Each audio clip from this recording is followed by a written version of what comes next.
नमस्कार सम्पूर्णमा यहाँहरूलाई टिआइसी गाइडेन्समा स्वागत छ। आज म विशेष गरी ग्रहहरूमा फोकस भएर अध्यापन गराउन गइरहेको छु। कृपया भिडियोलाई पज नगरिकन ध्यान दिएर हेरिदिनु होला। अब ग्रहको बारेमा भन्न पर्दाखेरिमा ग्रहलाई अंग्रेजीमा प्लानेट भनिन्छ। Altogether how many planets are there in our solar system भन्दा 8 Mercury, Venus, Earth, Mars, Jupiter, Saturn, Uranus, Neptune. पहिला आजभन्दा 5-7 वर्ष 8-10 वर्ष अगाडि 9 वटा थिए, जसमा प्लुटो पनि एड थियो। त्यसलाई नेपालीमा एम ग्रह भनिन्छ। प्लुटोले जुन ग्रहमा हुन पर्ने मापदण्ड थियो त्यो पूरा गर्न नसकिसकेपछि वैज्ञानिकहरूले त्यसलाई ग्रहबाट पुड्का ग्रहमा लोएर त्यसलाई राखिदिएका छन्, जसलाई डर्फ प्लानेट पनि भनिन्छ। त्यसकारणले गर्दा अहिले अल टुगेदर 8 वटा मात्रै ग्रहहरू छन्।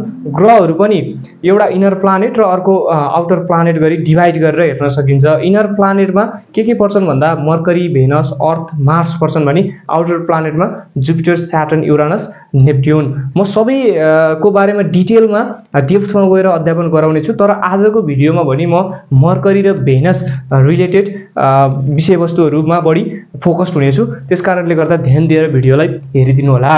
अब लागौँ भिडियोतर्फ।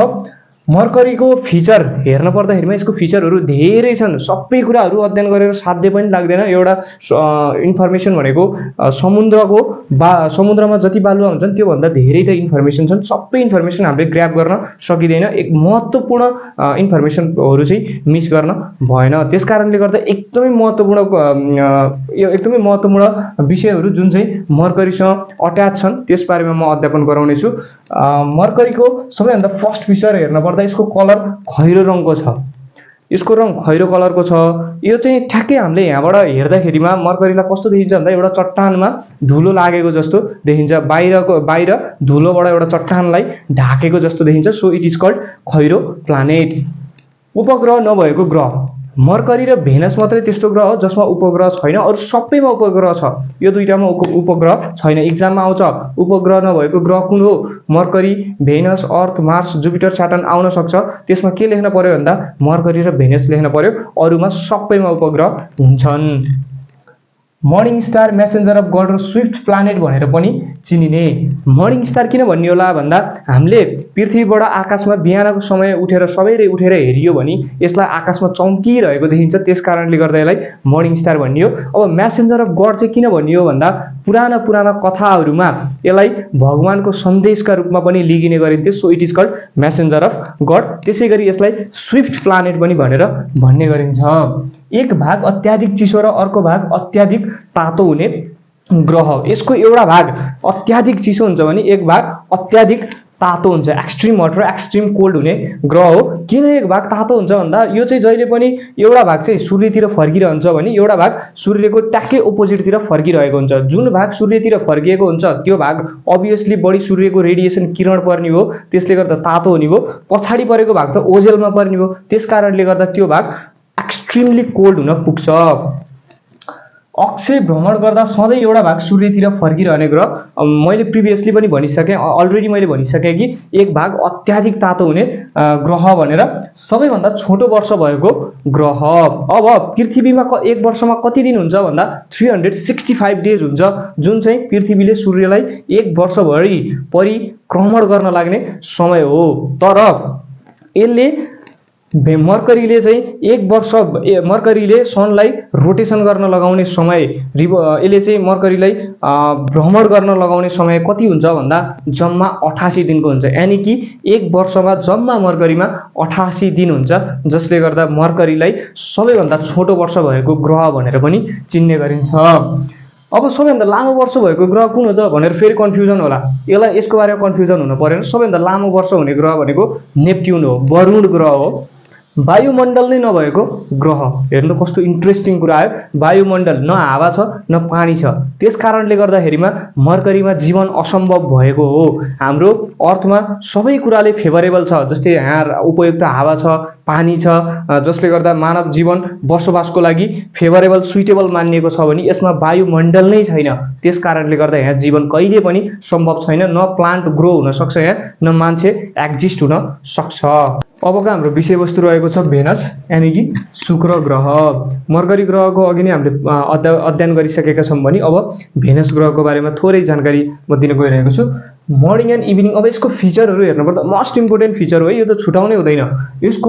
यसलाई भेनसलाई मर्निङ एन्ड इभिनिङ स्टार पनि भनिन्छ, किन भन्दा हाम्रो पृथ्वीबाट आकाशमा हेर्दाखेरिमा यसलाई बिहान सनराइज भएको अवस्थामा र बेलुका सनसेट भएको बखत यसलाई देख्न सकिन्छ। एउटा तारा त यो होइन, त्यही पनि यसलाई मर्निङ एन्ड इभिनिङ स्टार भनिन्छ। किन भनिन्छ भन्दा तारा जस्तै चम्किलो देखिन्छ यो, त्यस कारणले गर्दाखेरिमा यसलाई मर्निङ एन्ड इभिनिङ स्टार भनिन्छ।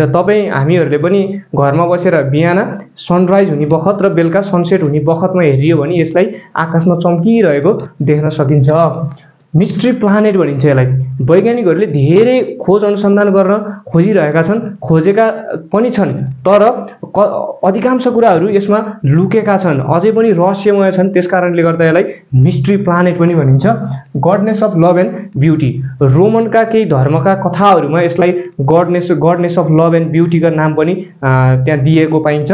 त्यसै गरी sister planet or twin planet of earth, पृथ्वीको आकारसँग मिल्दोजुल्दो ग्रह भएका कारणले यसलाई पृथ्वीको बहिनी ग्रह अथवा जुम्लिया ग्रह भनेर पनि नाम दिएको छ। Most hottest and brightest planet, हाम्रो सौर्य परिवारको सबैभन्दा चम्किलो र तातो ग्रह कुन हो भनेर क्वेसन आएमा के लेख्न पर्यो? भेनस लेख्न पर्यो। यो सबैभन्दा चम्किनु कारण, ब्राइटेस्ट एकदमै चम्किलो हुनुको कारण के हो भन्दा एसिडिक क्लाउड अत्याधिक मात्रामा छ, त्यसले यसलाई चमक दिएको छ। त्यसै गरी यहाँको तापक्रम, भेनसको तापक्रम 400 डिग्री सेल्सियस भन्दा पनि माथि जान्छ। त्यस कारणले गर्दा यो सबै ग्रहहरूभन्दा मोस्ट हटेस्ट ग्रहको रूपमा रहेको छ। हाम्रो पृथ्वीमा जम्मा 15 डिग्री सेल्सियस एभरेज टेम्परेचर छ भने यहाँको टेम्परेचर 460 डिग्री सेल्सियस भन्दा माथि पुग्छ। हेर्नुहोस् त कस्तो इन्ट्रेस्टिङ कुरा छ। सबैभन्दा लामो दिन भएको ग्रहहरूमध्ये सबैभन्दा लामो दिन भएको ग्रह भेनस हो। वर्षभन्दा दिन लामो भएको ग्रह, यो पनि एउटा इन्ट्रेस्टिङ फ्याक्ट पनि हो। वर्षभन्दा दिन लामो भएको ग्रह, हाम्रो पृथ्वीमा हेर्ने हो भने 24 घण्टा बराबर 1 दिन र 365 दिन बराबर 1 वर्ष हुन्छ। तर भेनसमा हेर्ने हो भने यो कुरा चाहिँ अलिकति फरक किसिमको पाइन्छ। हाम्रो पृथ्वी अनुसार कम्पेयर गर्ने हो भने पृथ्वीको 243 दिन बराबर जम्मा 1 दिन हुन्छ भेनसमा, भने 225 दिन बराबर भेनसमा 1 वर्ष हुन्छ। त्यस कारणले गर्दा त्यहाँ वर्षभन्दा दिन लामो हुन्छ। त्यस कारणले गर्दा वर्षभन्दा दिन लामो हुने ग्रह कुन हो भने भेनस लेख्न पर्यो। साइन्टिस्टद्वारा अध्ययन गरिएको पहिलो ग्रह, साइन्टिस्टहरू यो ग्रहप्रति एकदमै आकर्षण भएका थिए, किन भन्दा यहाँ यो एकदमै तातो चम्किलो र योमा धेरै लुकेका विषयवस्तुहरू खोज तलास गर्नको लागि साइन्टिस्टहरू इन्ट्रेस्टेड भएर एट्र्याक्सन भएर यो ग्रहलाई अध्ययन गर्न लागि परिरहेका थिए। त्यसकारणले गर्दाखेरिमा साइन्टिस्टहरूले यसलाई फर्स्टली अध्ययन गरे ग्रहहरूमध्ये सबैभन्दा पहिला अध्ययन गरिएको ग्रह नै भेनस हो। रोटेसन क्लकवाइज, अरू सबै काउन्टर क्लकवाइज। यसमा रोटेसन घडीको सुई जसरी घुम्छ नि हो, त्यही घडीको सुई घुमे अनुसारले भेनस ग्रह घुम्छ, परिभ्रमण गर्छ भने अरू सबै ग्रहहरू घडीको ट्याक्कै अपोजिट, जसरी घडी घुम्दैन त्यो अपोजिट डिरेक्सन, घडीको अपोजिट डिरेक्सनमा अरू ग्रहहरू घुम्छन्, तर यो चाहिँ घडीको सुई घुमे जसरी घुम्छ। So it is called counter clockwise rotation ग्रह। सूर्य पश्चिमबाट उदाएर पूर्वमा अस्ताउने ग्रह, ठ्याक्कै सूर्य पृथ्वीभन्दा यो अपोजिट छ। पृथ्वीमा सूर्य पूर्वमा उदाउँछ र पश्चिममा सेट हुन्छ, तर यसमा के हुन्छ? ठ्याक्कै पृथ्वीको अपोजिट पश्चिमबाट सूर्य उदाउँछ र पूर्वमा अस्ताउँछ। एउटा पनि उपग्रह नभएको ग्रह, जसरी मर्करीमा पनि एउटा पनि उपग्रह थिएन, यो भेनसमा पनि एउटा पनि यसको उपग्रह छैन भन्दै आजको भिडियोबाट म बिदा माग्न चाहन्छु। हजुरहरूलाई आजको विषयवस्तु कस्तो लाग्यो र केही थप जिज्ञासा यो मर्करी, भेनस अथवा प्लानेट सम्बन्धी हजुरहरूलाई केही जिज्ञासा मनमा कौतूहलता जागेको छ भने त्यसलाई कमेन्ट सेक्सनमा आफ्नो प्रतिक्रियाहरू देखाउनु होला, जनाउनु होला भन्दै आजको भिडियोबाट म बिदा माग्न चाहन्छु। हस्त, नमस्कार।